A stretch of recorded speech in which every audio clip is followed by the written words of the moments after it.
할렐루야. 온라인 예배에 오신 여러분을 주님의 이름으로 환영합니다. 사랑하고 축복합니다. 이 시간 영과 진리로 예배하실 때 하나님께 찬송 올려드리겠습니다.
다 같이 기도하시겠습니다. 사랑의 주님, 이제 가을이 되었습니다. 계절의 바뀜을 통해서 시간이 흐르고 인생이 하나하나 이어지고 그 모든 여정 가운데에서 늘 중심에 계셔서 우리와 함께 하시는 하느님을 느낍니다. 주님을 알고 주님께서 우리와 함께 하심을 느끼고, 그리고 주님께서 가시는 그 길에 우리도 가게 하여 주옵소서. 하나님께서 이 세상을 심판하시기 위해서 오실 그 날을 기다리며 오늘 하루도 하나님께 온전히 내어드리는 하나님 중심의 인생을 만들게 하여 주옵소서. 내 멋대로 행동했던 나의 모습 너무나 부끄럽고 주님께 죄송스럽습니다. 이제 새로운 마음을 가지고 결실의 계절 가을에 진정 믿음의 열매를 맺게 하여 주옵소서. 주님, 부끄러운 과거를 내려놓고 새 사람이 되게 하소서. 새 교회가 되게 하소서. 예수님 이름으로 기도합니다. 아멘.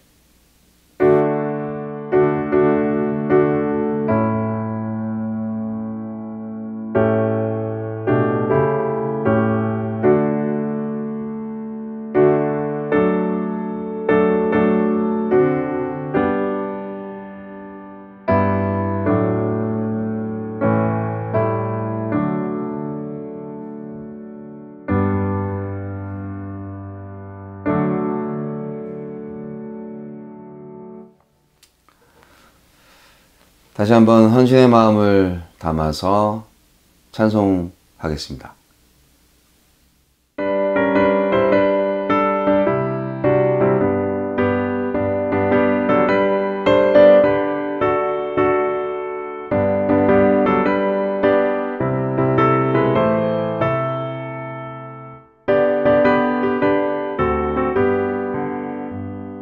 내가 예수 믿고서 죄사함 받아 나의 모든 것 다 변했네. 지금 내가 가는 길 천국 길이요 주의 피로 내 죄가 씻겼네.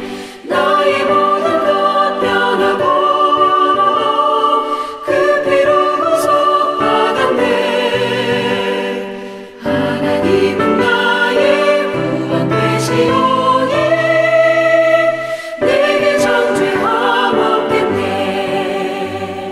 주님 맑은 빛 되사 어둠을 지니 나의 모든 것 다 변했네. 지금 내가 주 앞에 온전케 됨은 주의 공로를 의지함일세. 나의 모든 것 변하고 그 피로 구속받았네. 하나님은 나의 구원 되시오니 내게 정죄함 없겠네.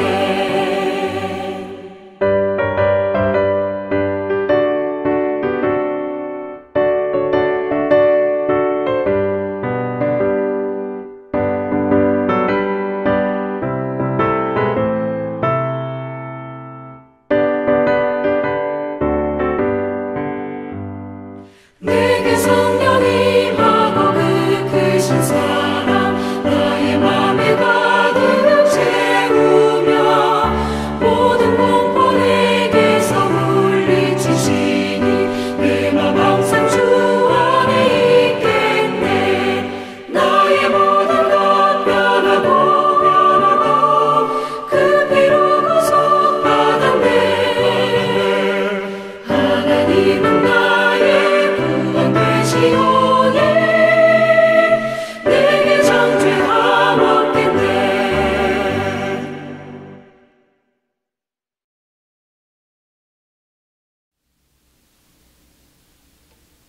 헌금을 위해서 기도하시겠습니다. 하나님 아버지, 우리의 모든 쓸 것을 공급하시는 주님, 이 세상의 모든 물질, 하느님의 것을 우리에게 주시는 것으로 지금 우리가 생활하고 있음을 다시 한번 고백합니다.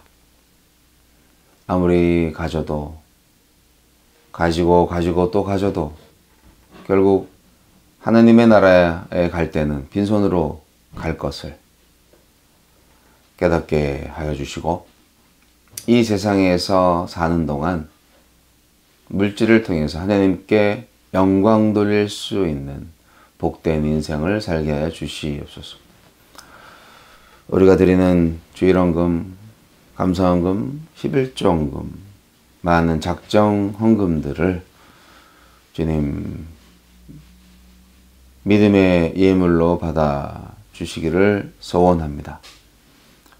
헌금도 그렇지만 우리의 몸이 주님께 향기로운 제물이 되게 하여 주옵소서. 몸도 마음도 물질도 시간도 우리의 정성도 다 하나님께 다시 돌려드리는, 주님께 은혜를 갚을 수는 없지만 그러나 주님의 은혜에 진심으로 감사하는 인생이 되게 하여 주옵소서. 예수님 이름으로 기도합니다.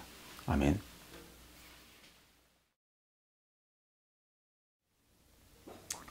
오늘의 말씀은 에베소서 5장 1절로 7절 말씀입니다. 에베소서 5장 1절로 7절 말씀.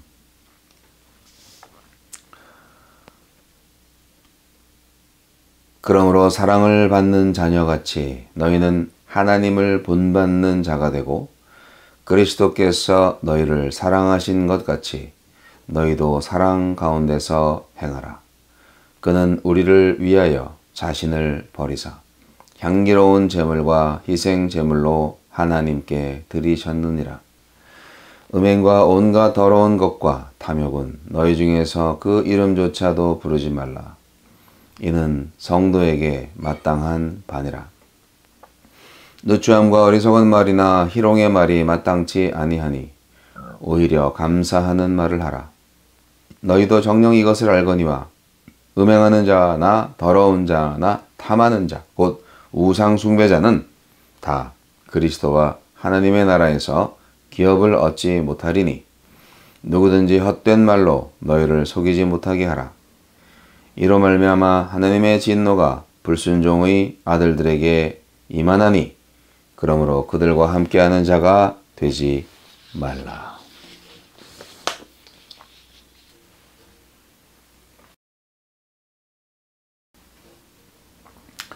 그리스도인은 건강을 잃지 않는 사람이 아니라 건강을 잃어도 하나님이 주시는 복을 빼앗기지 않는 사람입니다.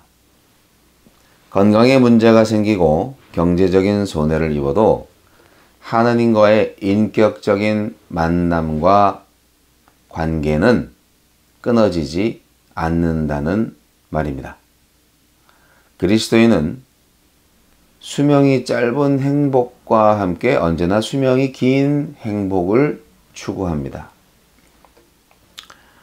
하나님의 백성에게 만사형통은 모든 일이 내 뜻대로 이루어진다는 의미가 아닙니다. 모든 일이 자신이 원하는 대로 이루어질 때만 행복한 사람은 병든 사람입니다. 소원이 병들면 위기 앞에 약해지고 수명이 짧은 행복을 중독적으로 추구하게 됩니다. 인간의 병든 소원은 하나님을 만날 때 비로소 드러나고 건강한 소원으로 변화가 되지요. 병든 소원은 중생할 때 세상을 보는 눈도 달라집니다. 진흙 속에 핀 연꽃에 진흙이 묻지 않은 것이 보이고, 사람들을 대할 때도 더 이상 육신, 즉 옛 생활 방식대로 알려고 하지 않습니다. 말씀에 대한 감각이 무뎌지고 세상의 수평적인 이야기에 빠질 때 가만히 다가와서 수직적인 이야기를 건네주는 친구를 더욱더 소중히 여기게 될 수 있을까요? 여러분, 예수님께서 소경 한 사람한테 물어봤지요. 내가 내게 무엇을 해주기를 원하느냐? 어쩌면 이 질문은 불필요했을지도 모릅니다. 소경이 당연히 눈을 뜨기를 원하지 않았겠습니까? 병자는 당연히 병이 낫기를 원하겠지요. 그러나 예수님은 굳이 확인을 하려고 하셨습니다. 과연 이 소경이 자신의 소원을 상실하지 않고 아직 간직하고 있는지 말입니다. 질병의 노예가 된 사람은 점차적으로 자신의 소원을 상실해가는 경우가 많습니다. 계속되는 실패의 축적 속에서 자신의 삶을 포기하게 되고 결국 인생의 진정한 소원조차 잃어버리게 됩니다. 실패와 좌절의 노예가 될 때 질병은 운명이 되고 그 질병의 오늘은 바꿀 수 없는 현실이 됩니다. 손과 발, 눈과 귀만 병드는 게 아니라 마음속 깊은 곳까지 병들어 가는 거죠. 소원이 병들어 가는 거죠. 참으로 인생의 타락 배후에는 소원의 타락이 있습니다. 사랑하는 성도 여러분, 인생을 포기하지 마십시오. 우리의 인생에는 언제나 희망이 있습니다. 꿈을 포기하지 마십시오. 오늘의 성경은 구원받은 우리에게 하나님을 본받으라고 말씀하고 있습니다. 아이고, 어떻게 이렇게 모자라고 비천한 인간이 하나님을 본받을 수 있나요? 라고 토달지 마시고 그냥 아멘 하세요. 계속 앞으로 나아가세요. 우리는 하나님의 자녀로서 그분의 사랑과 거룩을 본받아 두렵고 떨림으로 구원을 이루어가는 이 시대에 참으로 희귀한 사람들입니다. 그리스도인은 하나님의 사랑으로 다시 태어난 사람입니다. 우리에게는 그리스도의 DNA가 있습니다. 하나님께서는 사랑받는 자녀의 새로운 신분을 위해서 값비싼 대가를 치르고 우리에게 값없이 선물로 주셨습니다.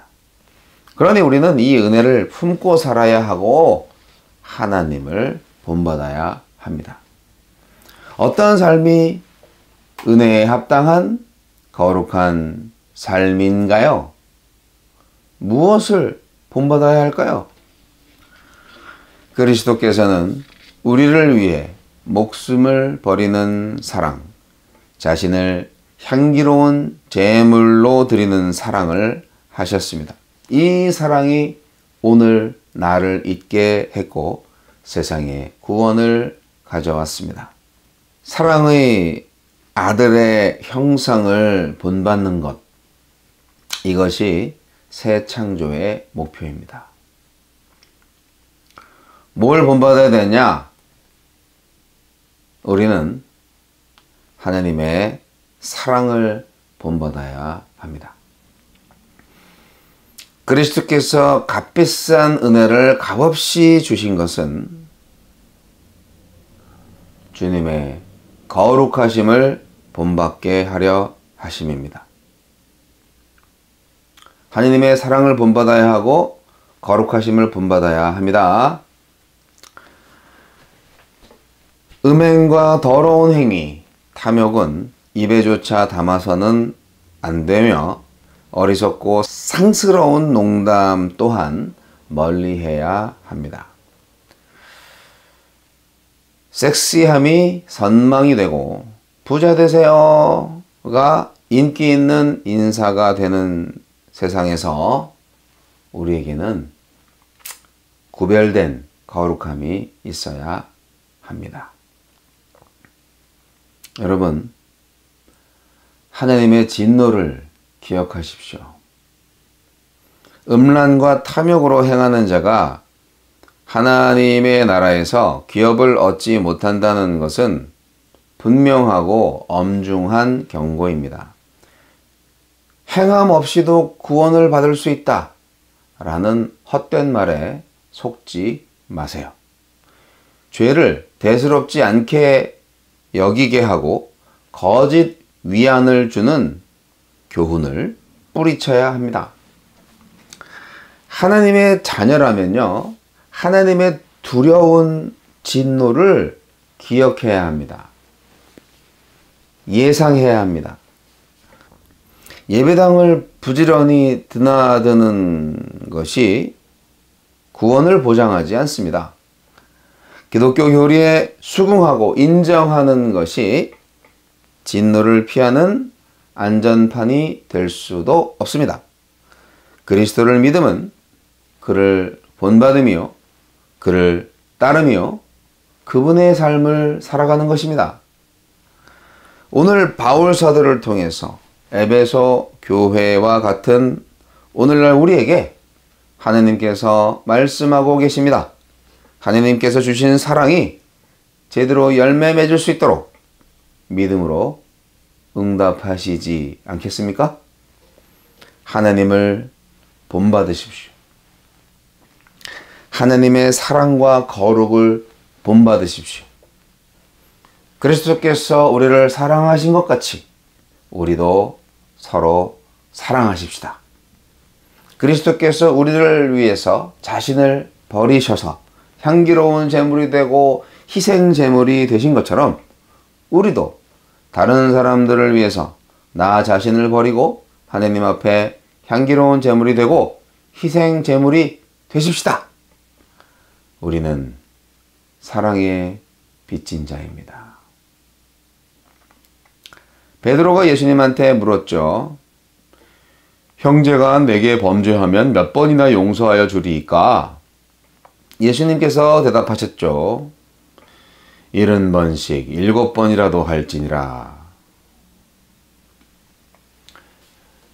그러면서 예수님은 비유 이야기를 하나 해주셨습니다. 어떤 임금이 종들과 회계할 때, 돈 계산할 때 1만 달란트 빚진 자 하나를 데려왔으나 갚을 것이 없어 주인이 그를 불쌍히 여겨서 빚을 탕감해 주었습니다. 그런데 이 사람은 자기에게 100데나리온 빚진 동관 하나를 붙들어서 빚을 갚으라고 윽박질렀습니다. 그 동관이 갚겠다고 약속을 했지만 그는 그 동관을 감옥에 가두었습니다. 주인이 이 사실을 알고 대노하여 그 사람을 그 빚 1만 달란트를 다 갚도록 옥졸들에게 붙였습니다. 이 비유는 사랑의 빚진 자가 자신의 신분을 망각하고 생활하는 것에 대해서 경종을 울리는 비유입니다. 우리 성도님들은 1만 달란트는 비교도 안 될 만큼 그리스도께로부터 큰 빚을 탕감받았습니다. 생명과 사랑을 위한 희생과 헌신의 빚, 십자가의 빚이 바로 그것입니다. 이토록 많은 빚을 탕감받은 우리가 그리스도의 사랑을 배반하는 삶을 사는 것은 1만 달란트 빚진 자의 행위보다 더 심한 배은망덕의 죄를 범하는 것입니다. 바울 사도는 이 사실을 직시하고 사랑이 빚진 우리가 어떻게 살아야 하는지 정확하게 교훈하고 있습니다. 하나님을 본받는 삶을 살아야 합니다. 사랑을 실천하는 삶을 살아야 합니다.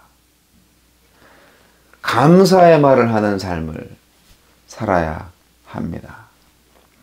우리가 이런 삶을 살지 못하면요, 우리가 예수를 믿는다고 하면서 그리스도의 풍성함을 체험하지 못하고 늘 고통에 지치고 불평, 불만으로 가득 찬 인생을 계속 살아가게 될 겁니다. 여러분, 사랑의 빚진 자답게 살아봅시다. 진정으로 하늘의 기쁨이 되는 그리스도께서만이 주시는 평안과 풍성함을 누려봅시다. 여러분 마음속에 아직도 치유받지 못한 마음의 병이 남아 있습니까? 내 인생의 망가진 소원 혹은 타락한 소원을 치유하시고 고쳐주시는 나의 주님 예수 그리스도와 함께 성령 하나님과 함께 오늘 다시 새롭게 힘차게 더 큰 구원, 더 성숙한 구원을 위해서 앞으로 달려나가십시다. 하나님께서 우리의 죄를 용서해 주신 것과 같이 우리도 나에게 죄 지은 자를 용서해 줘야 합니다. 사랑의 사도가 되세요. 용서의 전문가가 되세요. 하느님의 거룩함과 그리스도의 사랑으로 승리하십시오. 기도하겠습니다. 하느님 아버지, 우리는 사랑의 빚진 자입니다. 하느님의 은혜를 받은 자로서 합당한 삶을 누리게 하여 주옵소서. 살아내게 하여 주옵소서. 하느님을 본받겠습니다. 거룩과 사랑을 본받겠습니다. 늘 감사하는 말을 하겠습니다. 주여, 행함과 진실함으로 사랑을 실천하는 교회가 되게 하여 주옵소서. 늘 거룩함을 유지하게 하소서.